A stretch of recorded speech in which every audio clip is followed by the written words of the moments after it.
नमस्कार, capital TV देख रहे हैं आप। मैं हूं आपके साथ पूजा। ब्रेकिंग नाउ में बड़ी खबर छत्तीसगढ़ से सामने आ रही है, जहां पूर्व सीएम भूपेश बघेल को ईडी ने सुबह सुबह बहुत बड़ा झटका दे दिया है। ईडी के तमाम बड़े बड़े अधिकारी, बताया जा रहा है कि 3 स्कॉर्पियो में भरकर भूपेश बघेल के आवास में सुबह 7 बजे पहुंचे और लगातार अभी तक छापेमारी की जा रही है। भूपेश बघेल के आवास समेत 14 ऐसे ठिकाने हैं जहां पे ईडी ने दबिश दी है। भूपेश बघेल के बेटे चैतन्य बघेल के आवास में भी ईडी के अधिकारी मौजूद है और बताया जा रहा है कि ये ईडी की रेड शराब घोटाले मामले को लेकर की जा रही है और बाहर कांग्रेसियों का विरोध प्रदर्शन भी शुरू हो गया है। साजिश का आरोप लगाया जा रहा है और जमकर सियासत ईडी की रेड को लेकर शुरू हो गई है। तो ईडी के इस बड़े एक्शन से जुड़ी तमाम बड़ी अपडेट आपको बताएंगे। मेरे साथ जुड़े हुए हैं कैपिटल टीवी के editor in chief doctor Manish Kumar. कहां रेड चल रही है, क्या कुछ खबर छत्तीसगढ़ से? देखिए, एक शराब घोटाला हुआ है दिल्ली से भी खतरनाक। दिल्ली में तो केजरीवाल ने पॉलिसी बना करके किया और यहां तो सीधे ठगई, सीधे लूट चल रहा था। पता नहीं क्या क्या कांड कर रहे थे। भूपेश बघेल साहब कांग्रेस पार्टी के बहुत ही वरिष्ठ लीडर हैं। अभी अभी उनको पंजाब भेजा गया है। उन्होंने जैसे ही छापेमारी की खबर मिली, उन्होंने कह दिया कि देखिए 7 वर्षों से चले आ रहे फर्जी केस लगाया गया है, हम इस षड्यंत्र को बर्दाश्त नहीं करेंगे। ये पंजाब में कांग्रेस को रोकने की कोशिश की जा रही है और इसलिए छापेमारी की जा रही है। भाई, एक बात तो कहना पड़ेगा कि भूपेश बघेल साहब जो हैं, इनका दिमाग बड़ा फर्टाइल है और बहुत ही अच्छा इमेजिनरी जो है वो कॉन्सेप्ट्स निकाल के लाते हैं कि चूंकि पंजाब में कांग्रेस पार्टी को रोकना है, तो पंजाब में कांग्रेस पार्टी को रोक करके बीजेपी क्या आम आदमी पार्टी को जिताना चाहती है। ये बेकार की बातें हैं। हकीकत क्या है?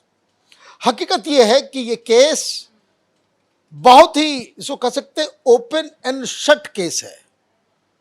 जांच चल रही है, गिरफ्तारी भी हुई है, जब्ती भी हुई है। 205 करोड़ रुपए की संपत्ति चल अचल अब तक जब्त की जा चुकी है और पूछताछ के दौरान लगातार सबूत पे सबूत, दस्तावेज पे दस्तावेज ईडी को मिले हैं। और ये क्या चाह रहे हैं कांग्रेस वाले कि ईडी किसी घोटाले की जांच कर रही है, उसमें अधिकारियों को पकड़ लो, छोटे मोटे लोगों को पकड़ लो, शराब बनाने वाली कंपनी के लोगों को पकड़ लो, लेकिन मुख्यमंत्री के बेटे का नाम आ जाए तो ईडी जो है वो चुपचाप वापस चली जाए। This is what you are saying. कहानी क्या है, इसको भी समझ लीजिए। 2023 जुलाई में कंप्लेंट पहले हुआ था। ईडी ने प्रिलिमिनरी जांच की और यह पाया कि इसमें वाकई बवाल है, इसमें घपला हुआ है, घोटाला हुआ है। और जुलाई 2023 में फॉर्मली शिकायत दर्ज कर ली। शिकायत दर्ज होने के बाद तो जांच तो होगी। जांच में आपको कोऑपरेट करना चाहिए, या बाहर आप अपने कांग्रेस के नेताओं को खड़े करके इनकलाब जिंदाबाद मुर्दाबाद अगर आप करना चालू करोगे, उससे ईडी की कार्रवाई रुकेगी तो नहीं। अब इसमें जो मुख्य आरोपी है, अब कहां मामला फंस रहा है, क्या ट्विस्ट दिया जाएगा, इसलिए मैंने कहा कि बड़ा फर्टाइल और बहुत ही कायदे से किया गया यह घोटाला है। इसमें रायपुर के मेयर इजाज के भाई अनवर, आपने क्या किया, 2 माइनॉरिटी के लोगों को आपने घुसा लिया ताकि कोई ईडी की कार्रवाई करे। देखिए, मुसलमानों को जो है तंग किया जा रहा है, बस रोना शुरू। इन लोगों के ऊपर कार्रवाई हुई। एक पूर्व आईएएस अधिकारी अनिल टुटेजा और छत्तीसगढ़ राज्य विपणन निगम लिमिटेड के प्रबंधक निदेशक अरुणपति त्रिपाठी, इन लोगों का नाम इसमें आया। इनके ऊपर कार्रवाई हुई, छापेमारी हुई, हर जगह पकड़ धकड़ हुआ। 205 करोड़ रुपए जो है वो, इतना ही नहीं, जेल भी गए। कौन? वो आबकारी मिनिस्टर बघेल साहब ने जिसको मिनिस्टर बना रखा था, उनको बकायदा गिरफ्तार भी किया गया, उनको जेल भी भेजा गया। कवासी लखमा, ये नेता है, ये एक्साइज मिनिस्टर थे, छत्तीसगढ़ का मनीष सिसोदिया था। ये जैसे यार आबकारी मिनिस्टर था ना मनीष सिसोदिया, नप गया, मुख्यमंत्री का मेन आदमी, तो बघेल साहब का भी ये मेन आदमी था। ये जेल जा चुके और इनके ऊपर जब कार्रवाई की गई तो इनके पास से 72 करोड़ रुपए जब्ती हुई। ईडी ने छापेमारी करके 72 करोड़ की संपत्ति जो है इसको जब्त किया। भाई आप ये बता दो कि कवासी लखमा साहब, ये 72 करोड़ रुपए कौन सी जादू की छड़ी से आपने कमाया? कौन सी इंडस्ट्री आप चलाते हो? कौन सा कारोबार है आपका? मतलब मंत्री बन गए तो लूट मचाने का धंधा आप करोगे? तो ये सारे लोग जो ऑलरेडी जिनके ऊपर कार्रवाई हो गई, तब तो आपने ट्वीट नहीं किया, तब ये कांग्रेसी जो है ये महात्मा गांधी के सामने जो है वो धरना प्रदर्शन नहीं करने आए।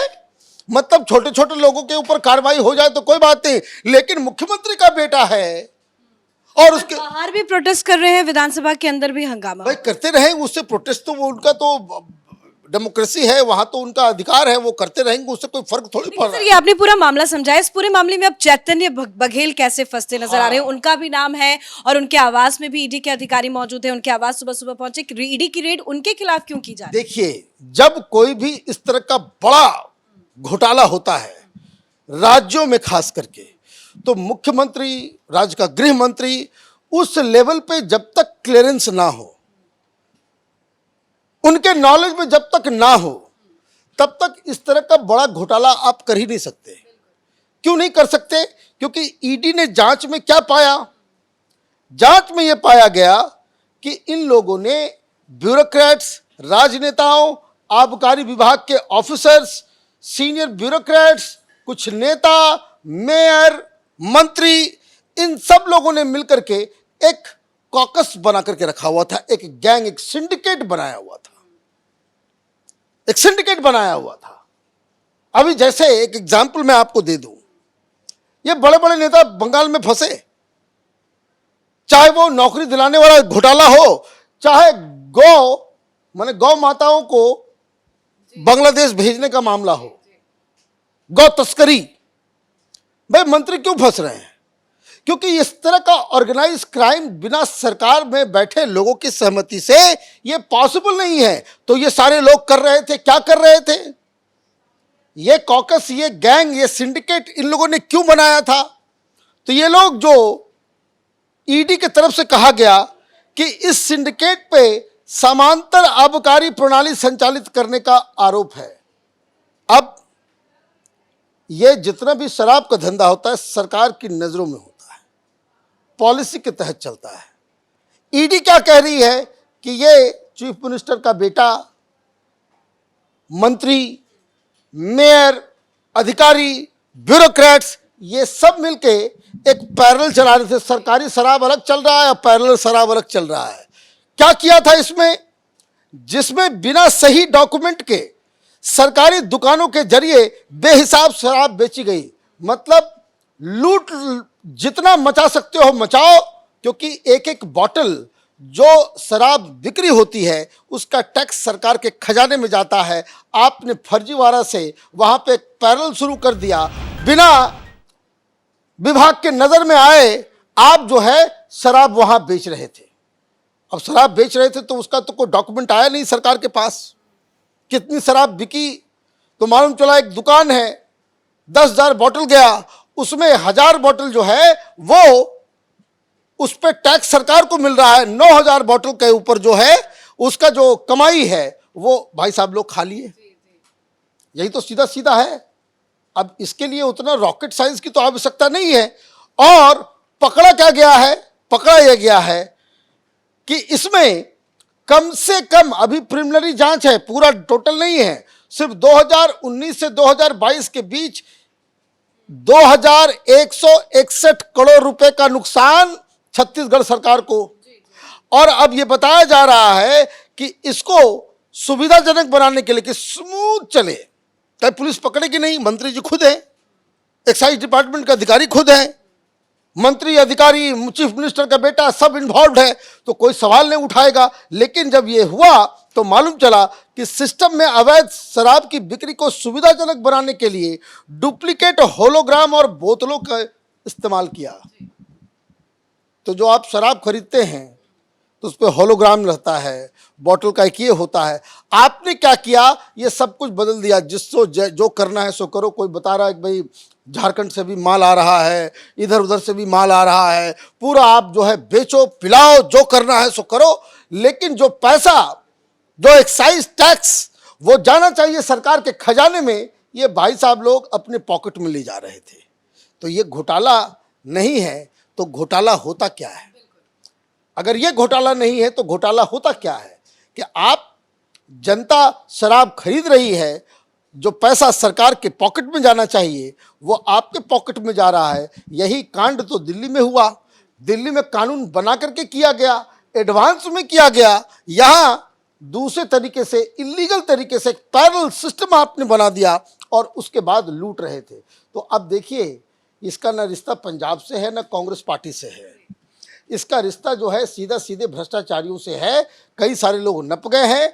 अब जब पुख्ता सबूत आ जाता है, आप इस चीज को समझ लीजिए, जब कभी भी किसी चीफ मिनिस्टर के परिवार के लोगों को, गृह मंत्री के परिवार के लोगों को, कोई बड़े नेता के परिवार के लोगों को या बड़े नेता के ऊपर जब कभी भी कोई कार्रवाई होती है तो ईडी सीबीआई वो एक्स्ट्रा प्रिकॉशन लेती है कि हमारे पास सबूत होना चाहिए।